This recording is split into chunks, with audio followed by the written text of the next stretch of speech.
Kështu që gjanja e parë me të cilën ne e presim atë muaj të bekuar, atë muaj madhështor, është lutja, duaja të cilën ne do ta bëjmë vazhdimisht. Do ta bëjmë kur jemi në namaz, në sejdë, para ikametit, edhe në çdo mundësi tjetër ku njeri bën dua. Çka me bë dua? Allahumma ballighna Ramadan. O Allah, na mundso me emrin Ramazanin. O Allah, na mundso me i fal taravit. O Allah, na mundso me e bë agjërimin. Na mundso me lexu Kur'anin sa më shumë. Krejt kështu, sepse kjo është edhe tradita e shokëve të pejgamberit sallallahu alaihi wasallam, të cilët para Ramazanit e lutnin Allahun azza wa jall vazhdimisht, që Allahu me ja mundsu me emri Ramazanin, e kur kalon të Ramazani e lutnin Allahun azza wa jall që t'ja u bante kabul veprat të cilat i kanë bë në Ramazan. Prandaj e jona është të bëhemi gati për këtë garë madhështore, garë drejt xhennetit, sepse Allahu na thret në këtë garë: "Wa fi dhalika falyatanafasil mutanafisun", thot Allahu azza wa jalla në surën Al-Mutaffifin. Dhe për këtë gjë, pra, drejt xhennetit le të bëjnë gara ata të cilët bëjnë gara. Ne duhet me qenë të mirë çdo herë.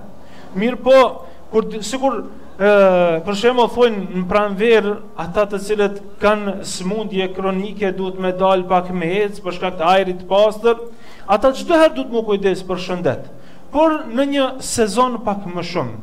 Tregtari gjatë gjithë vitit duhet më kujdes për punë, por në ndonjë sezon pak më shumë. Punëtori i ndërtimtarisë gjithë vitit duhet me punu, po ndonjëherë edhe nuk mundet hiç me punu, mirë po ndonjëherë duhet me u koncentru edhe më shumë në punë.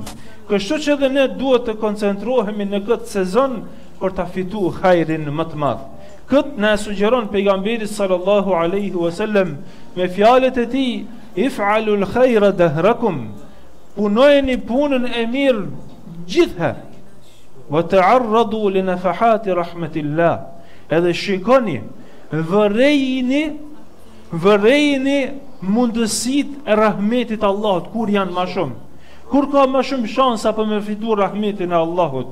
"Fa inna lillahi nafahatun min rahmatihi yusibu biha man yasha", sepse Allahu azza wa jall i jep disa mundësi për rahmetin e tij, të cilat ja mundson atij që don prej robërve të tij.